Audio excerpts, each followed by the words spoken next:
Welcome everyone to another of the Educators in VR Unity work groups. This group started just a few months ago to really dive in deep into how Unity works, what you can do with Unity for building virtual worlds in the metaverse and social VR and who knows whatever else.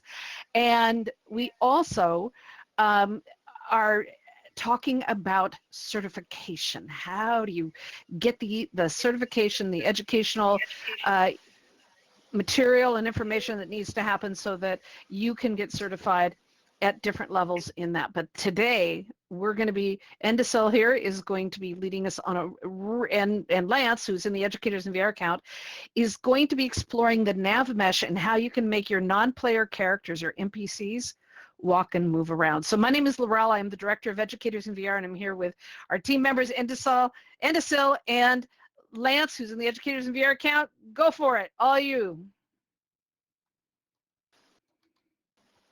All right. Hello. So today we're going to go through how to make NPCs move in Unity using the NavMesh system. So we're going to make the NPC find path across the level, and I'm going to show how to make it avoid obstacles and follow the player. I'm also going to show how we can make it walk around randomly on the level. This tutorial will be recorded, and I will make this demo project available for download so you can try it yourself later. I'll post a link to it in the Education VR Discord tomorrow, I think. So the first thing we need to do here is to make a NavMesh surface. So we right-click on the hierarchy, choose AI and NavMesh surface. So a NavMesh surface is kind of the surface that will be used by these NPCs to know what areas they can walk on. So when generating a NavMesh surface, you need to know what kind of geometry to use for this. So we have two choices here. We can use render mesh, which is kind of the visible surfaces, the thing you can see, or physical colliders, the things you have explicitly added colliders on. And I kind of prefer to use this one because I want to have them walk on the things that I explicitly set to be collidable. So I'm going to add a debug script to this. All right, so a NavMesh divides the area into polygons that tells the NPC where it can walk and how costly each surface is to walk on. So at runtime, agents use this network of polygons to find the shortest path from the start to the target.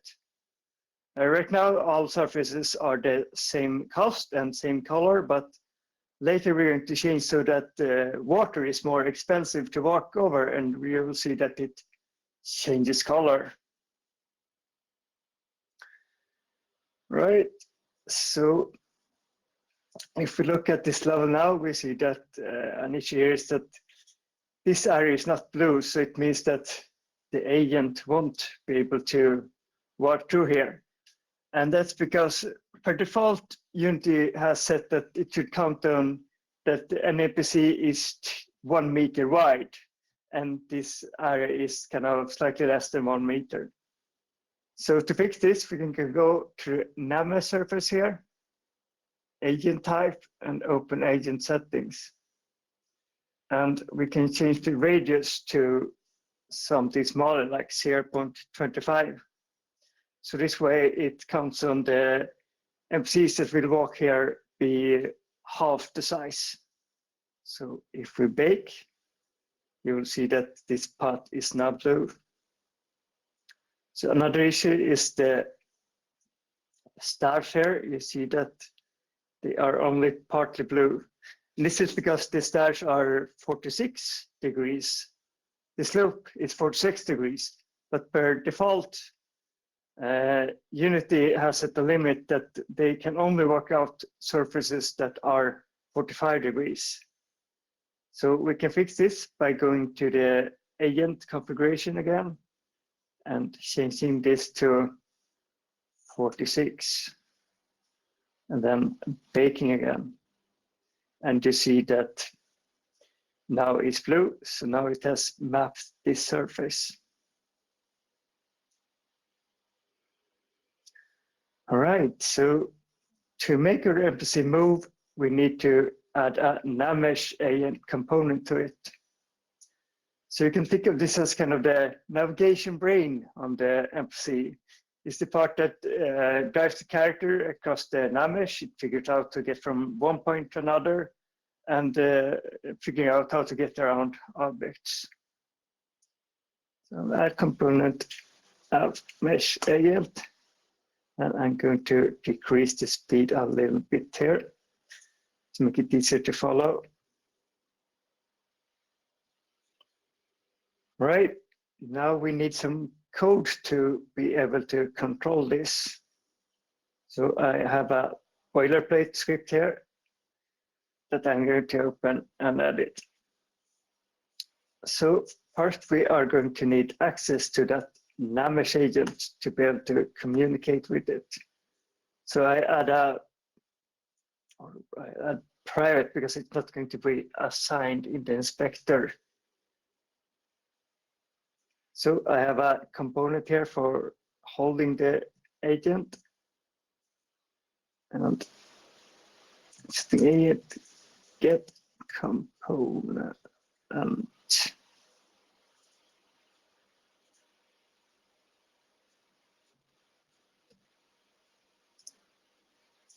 Right, so since the NavMesh agent is on the same game object as this script, we can use get component as opposed to the animator that is on a child component. So now to make the agent walk to the player, well, first of all, we need to add access to the player. So we add a public player here, so it can be assigned in the inspector. And then we can set agent set destination player transponder position. So now it will constantly update the position that the agent go to be where the player is.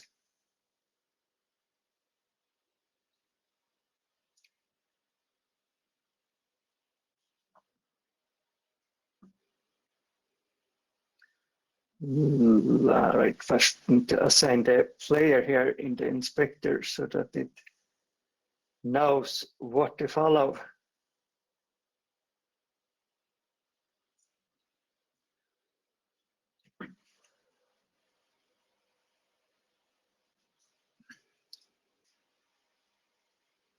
All right, now you can see that it moves towards the player. So we have a few issues here to fix. First of all, it is very slow to turn. Then it kind of walks inside the player, which is a bit rude. It would be better to have it stop kind of in front of the player.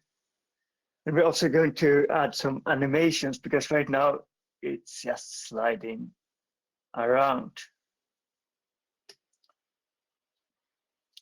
So first, to fix the kind of slow turning, we can increase the angular speed.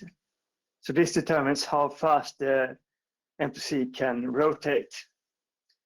And then we have stopping distance, which determines how close to its destination should it stop. So if we set this to something like 1.5, it should now stop in front of the player.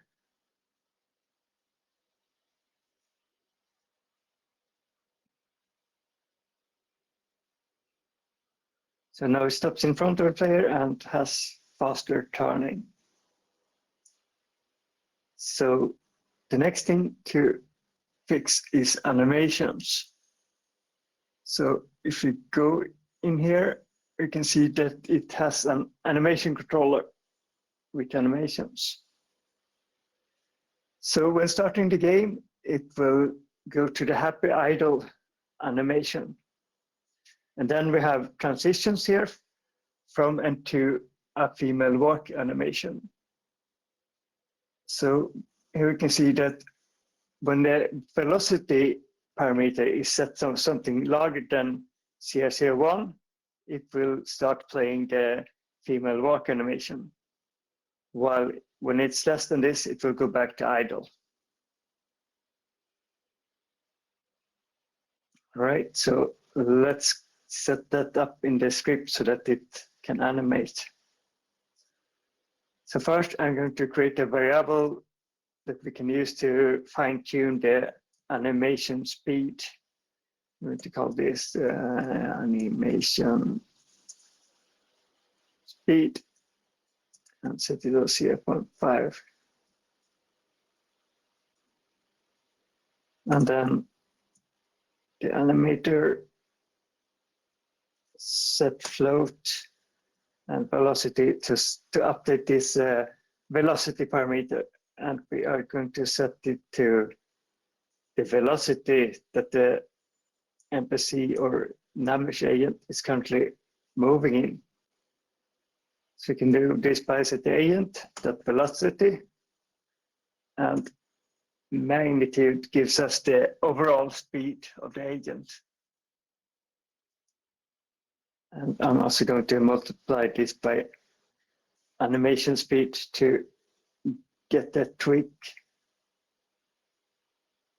Did I spell this velocity? Yeah.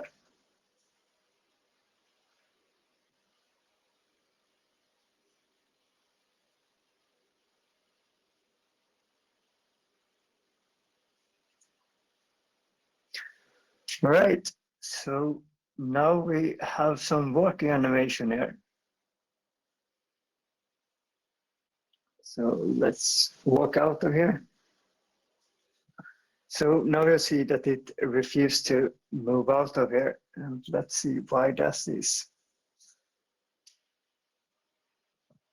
So here you can see that it is white here. So when we built the NavMesh surface, Unity saw this as kind of a wall. It had no idea that this was something that should be moved. So therefore we have a kind of hole here.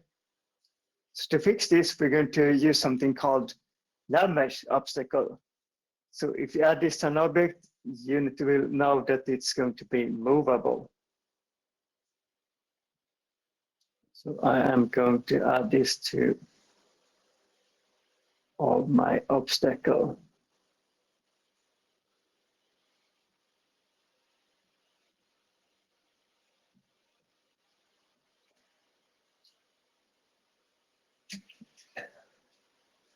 Right, so here we have a setting called carved. So when carved is unchecked, agent won't see this object as part of the NavMesh. It won't take it into account when planning a path from one point to another. This is useful for things like other NPCs that move around a lot, that it should not take into account when planning a path from one point to another. But in this case, we have something that is going to be moved from one point to another and then put down and block the path there. So therefore, we are going to use carved as the setting here. And now after making a change here, we need to bake the NavMesh again to update. So now you see that when I move this around, the hole under it moves too. So let's see if this works.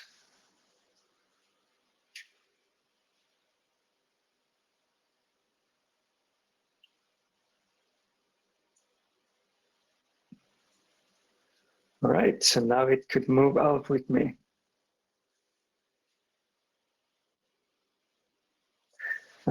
Right, so another scenario to handle is when the world updates.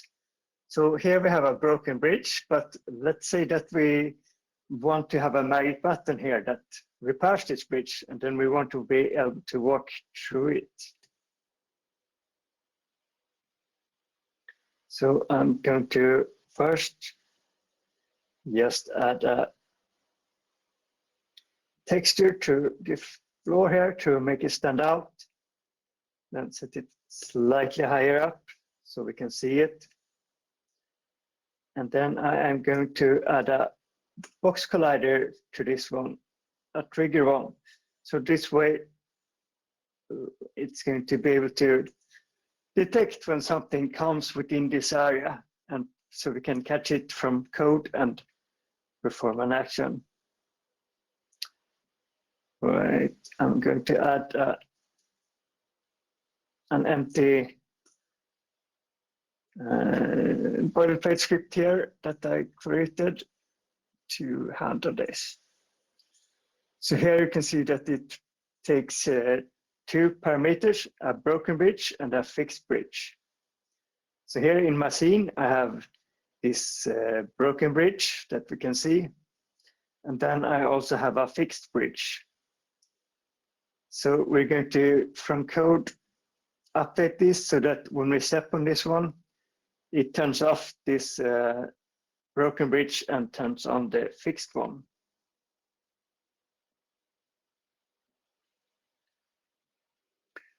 Let's go back to the switch here and let me first assign this broken bridge and fixed bridge to this.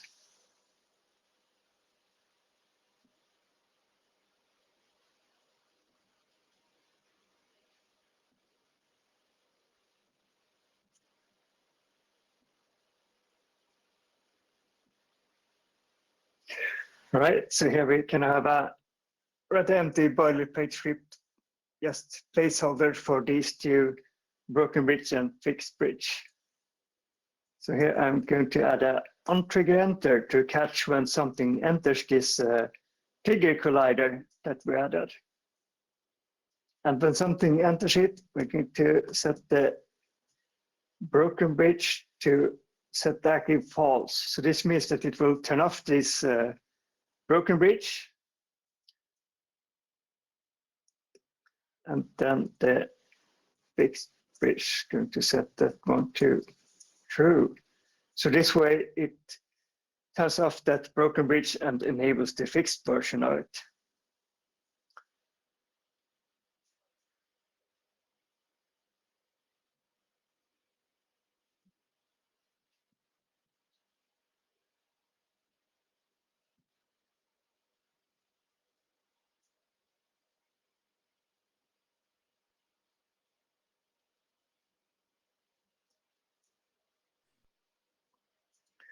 Right, so there you can see that it's fixed. But now you see the NPC won't go over the bridge. This is because when the world changes, the NavMesh does not automatically change. We need to manually trigger an update of this.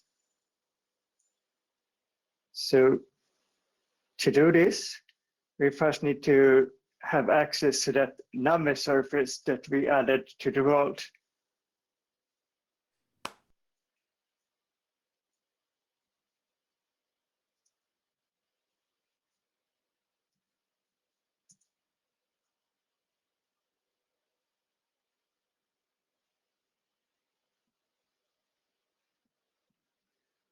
Let's see here, where do we have the trigger?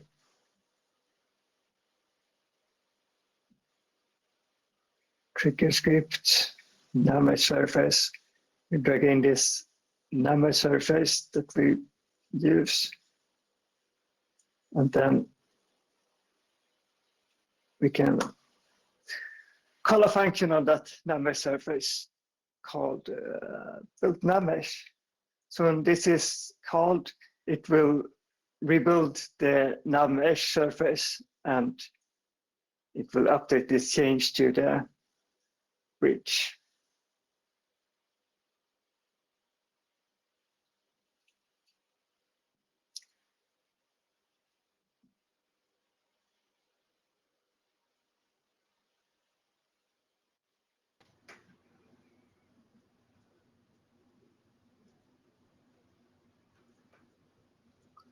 See if it works. All right, now you can see that the agent is walking over it, and that's because the NavMesh surface has updated.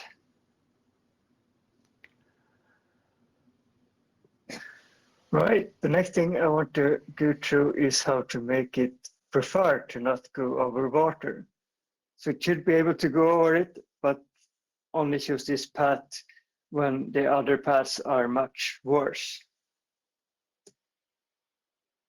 So to do this, I'm going to use a component called, let's see what it was.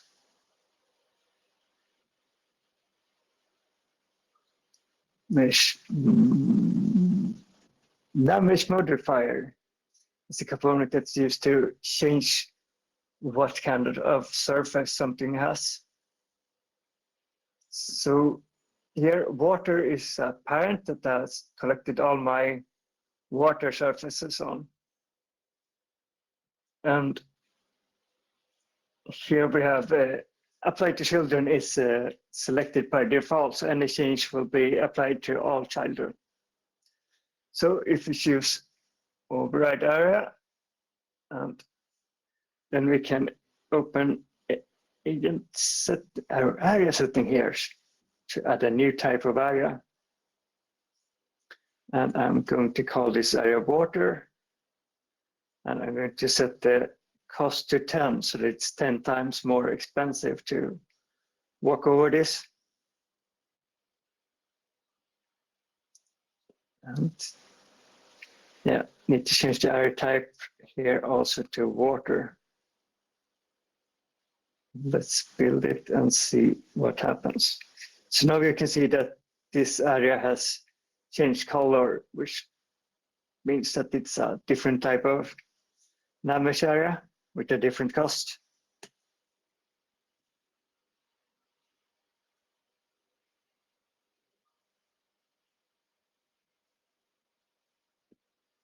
So let's see if it works.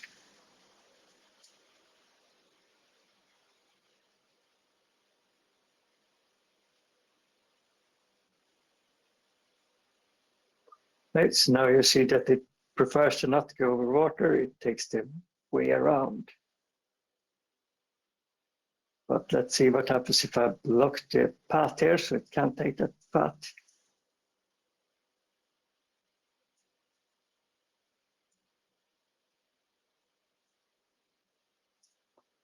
So now when that path is blocked, it will go over the water here.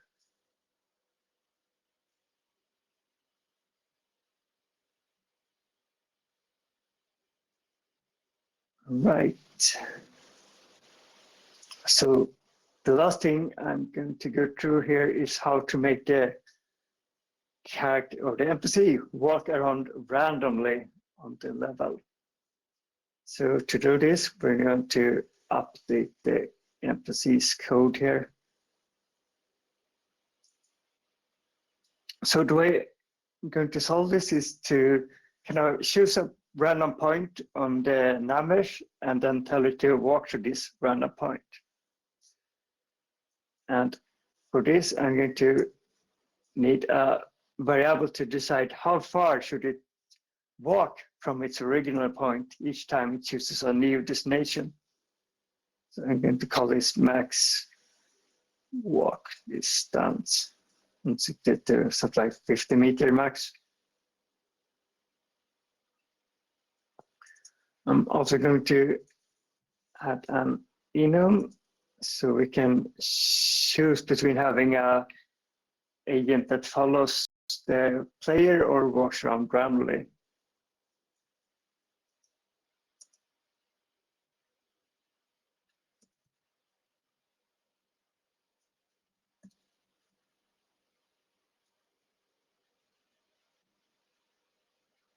And we also need a variable for storing the chosen mode.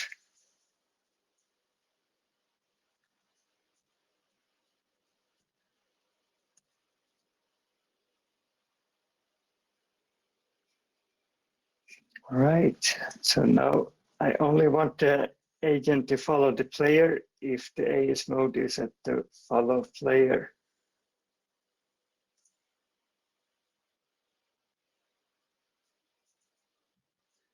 And then if A mode is set to random walk, it's instead going to choose a random position to go to.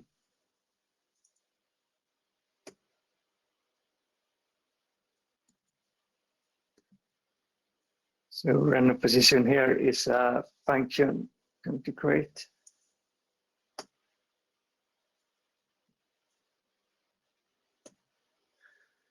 So here I'm going to create two variables that are used to picking a random position around the agent. If we get a random X and Y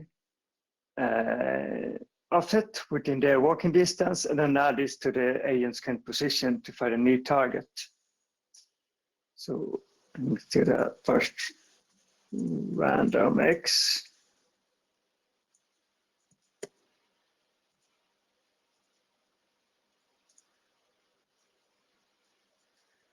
From negative max walk distance to positive, so either 50 meters to the left or 50 meters to the right.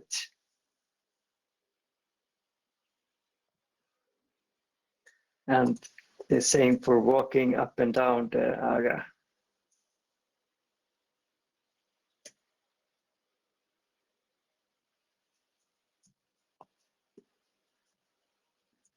And then we store this desired position that we want to walk to, as an offset from where the NPC is now. So random X choosing 0 for Y because we're not going to make this fly. It's just going to walk around on the floor. And random Z.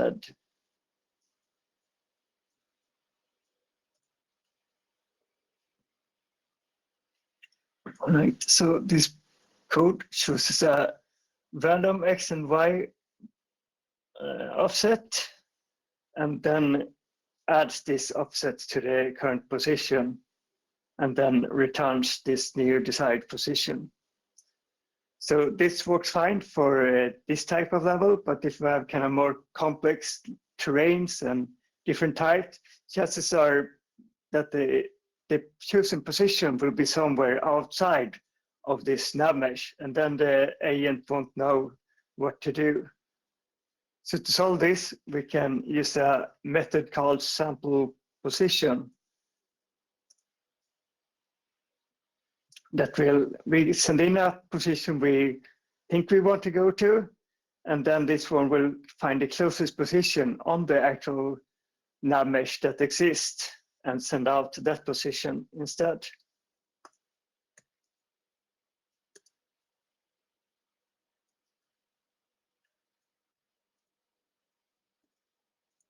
So this NavMesh hit contains information about the position it's found. Max distance is kind of how many meters from the initial point should it try to find a point on the actual NavMesh before giving up. And then area mask is what kind of surfaces should we try to find a point to walk to on. Like here we're going to set this to all areas, but we could also kind of have it to only find water or something like that.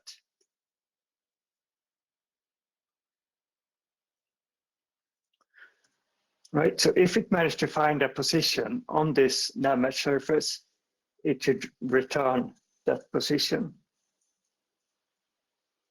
If it does not find a position on the NavMesh surface, it should just return the current position of the NPC so that it doesn't move anywhere. Just try next frame to find a new position. So let's go back to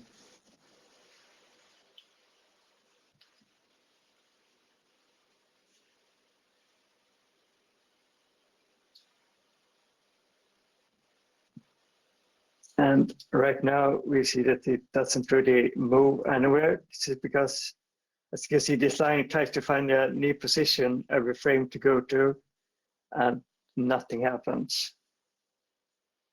So the way to solve this is to, instead of choosing a new position every frame, we are going to check if it has actually reached its last destination. You can do this by checking the agent remaining distance and check if it's under or less than the agent dot stopping distance. So if the remaining distance is less or equal to the distance it should stop from its target destination, it finds a new position because now it has reached its target.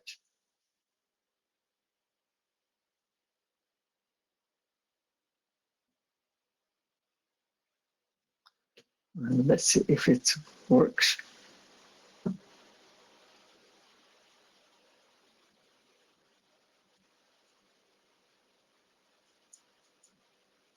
Right, so now it chooses a random position and walks to it. And we can, let's see here,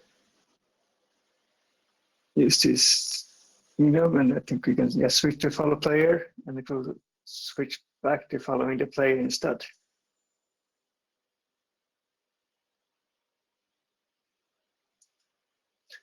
All right, that was a quick walkthrough of how you can use the NavMesh system to make the NPC move around and follow the player. Any questions?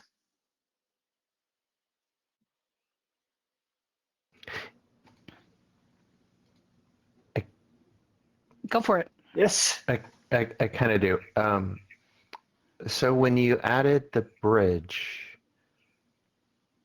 I got a tiny bit lost why you didn't redraw the mesh so that the blue would go across the bridge. And is that because one, it could be broken or it could be not broken?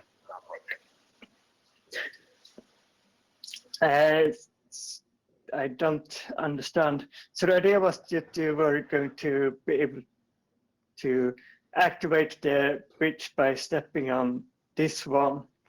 And then we needed a way to, from code, redraw this NavMesh surface.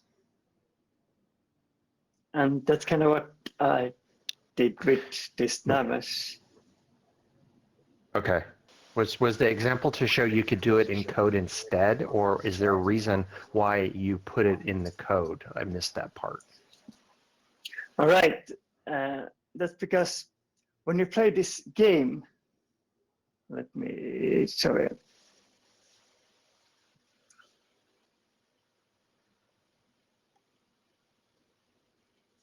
So if someone is playing this game and they walk on this switch, we want this to kind of that's be what updated. I didn't. Okay, got it. Yep, I understand now. Thank you. Right. And I have a question. We're also getting an echo from you, Endasil, just letting you know. It seems to have stopped right now, but it was pretty high there just a moment ago when Kavar was talking. Now you have movement going around where they're randomly moving. Can you have them like teleport or pop up randomly in different places too? Yeah, that would be certainly be possible. I mean, it requires some coding, but it's absolutely possible to have them kind of spawn wherever you want. Very cool. That would be good for haunting stuff. It seems appropriate for Halloween. Yeah. And so I have a quick question. So in your example on how you had the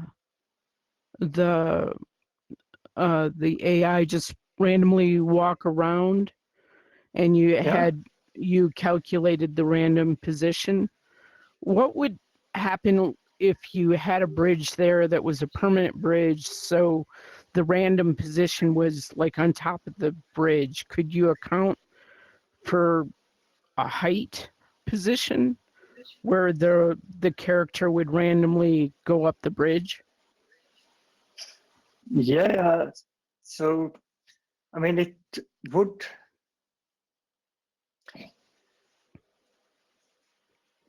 you could set this to have a random Y position too.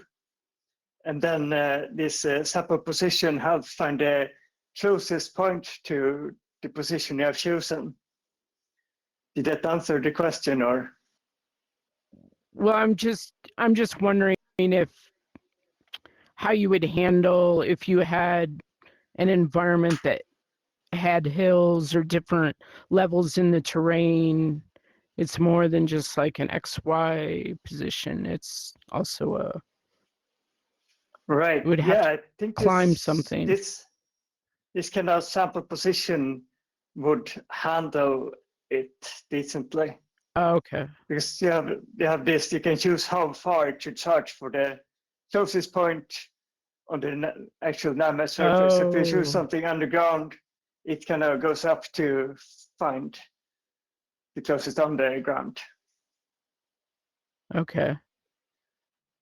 And you could also have something, could set up NavMesh so that you have explicit points that it walks around to. But have you seen my Crystal Land project?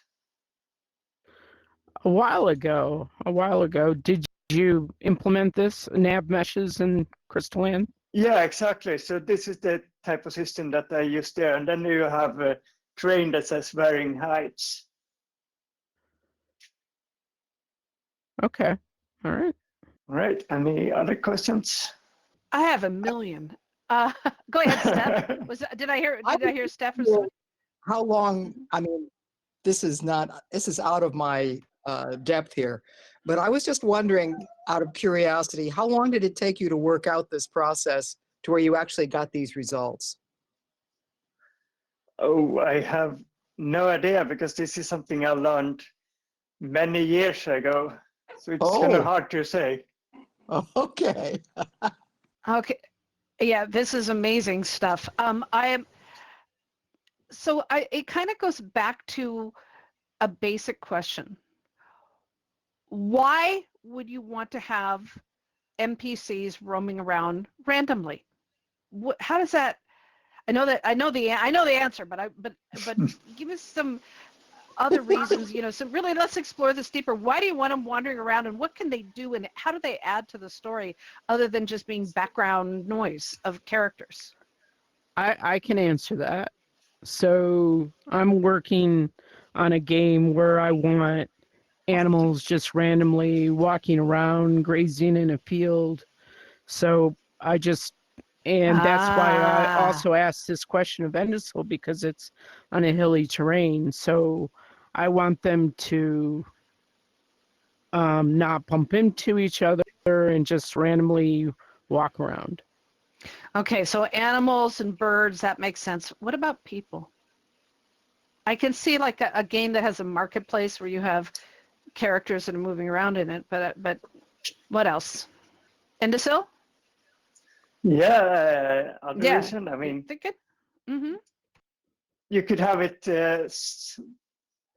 I don't know. I don't think people randomly walk around normally, but I guess it's kind of to have some kind of. I mean, in the games I've used it for, it's kind of have enemies that roam around, but not people. I have a example. So it's a marketplace or it's a city, and they're walking on a sidewalk, and it may not be like exactly random, right? But they could in a certain area. I mean, I say it all the time in Cyberpunk.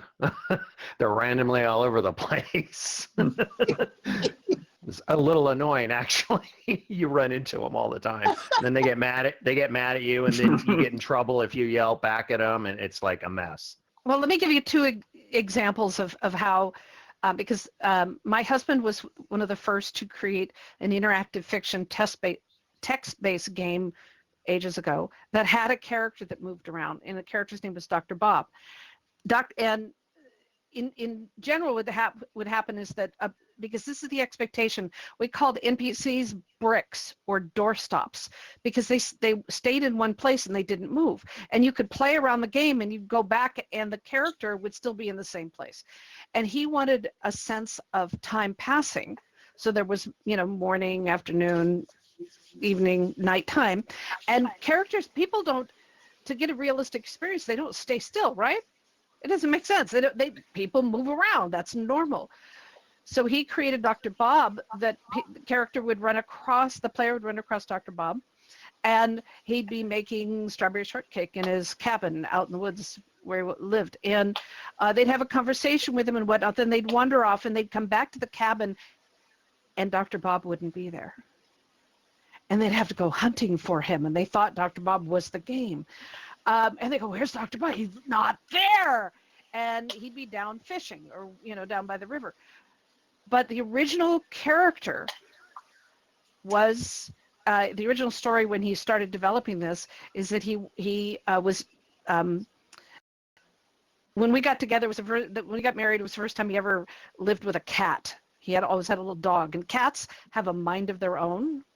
And he, in his first experimentation that led to Dr. Bob, he had a cat, our cat, that would wander into a scene and then wander out, and he'd look for the cat, and the cat wouldn't be there. So I can see, because that's a natural function, what cats do, right? They randomly come in, move out, and whatnot, and people move around. So I could see that as great examples to add to the ambiance of a game, which makes this so exciting for me to see how far this has come from back from the days when he was doing this all with, text. Now we have the visuals and stuff. It's very, very exciting. So I'm just curious about what the rest of you are thinking about, how you would use this to add that dynamic element to your stories, to your stories, to your games, to your worlds, to your whatever. So how else have you used it? Yeah, I mean, I use this for enemies in my games that don't kind of roam around randomly in the world, so they don't just stand static and look boring. And how about the rest of you? How would you use this? I might use it to carry clues for various parts of a puzzle. And that way you'd know who has the best clues, because one of the red one would be obviously the one that had incorrect clues, and the blue one would be the one that had the correct clues. But it takes you a while to figure that out. That's just off the top of my head. I've so far used it to create a haunted house with moving ghosts. They move really weird, but it is pretty cool so far, setting it up so your character has to walk through and not be caught, seen by the ghosts that are roaming around. I have them set up as random positions, and they move all over the room that I specifically have set up for each ghost to just roam around. And none of them move the exact same way. They move all over the place, and their patterns are very unpredictable. And it's made the game a little bit hard, because you can get captured in a snap of a finger if you're not careful and you start walking toward the direction towards the pathway that they're going. So Lance, how does a ghost capture a player? How does it sense that it's in the vicinity of a player? Well, I attached something to his eyes, making it be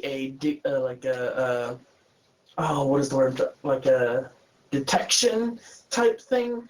And if you enter into his vision, or vision of view, however you say that, it pops up. Reacts. Yeah. So. So on a more technical term, it's a trigger collider that uses on trigger enter and on trigger exit to kind of see when the player enters its field of view. So you have this kind of trigger collider that goes out from the ghost front, and that way it can detect when a player gets close. And I know we've got AI always on our mind. Is there anything in the Unity desktop that allows you to just type, I want randomness, and I want this person to do this, and I want this thing to do that, or not yet, or Is that too complicated for Unity? I haven't really used Unity's AI, but I mean, you can use ChatGPT to get some advice on how to code, and I assume you can do similar things with Unity's AI. Okay. But Good idea. I don't know, you tried the AI stuff in Unity, the new stuff that I think is 60.2, that they added some new AI stuff that was supposed to help you with stuff in Unity. Yeah, I haven't tried any of it, but I guess I could. Yes, share with us how it is. Yeah.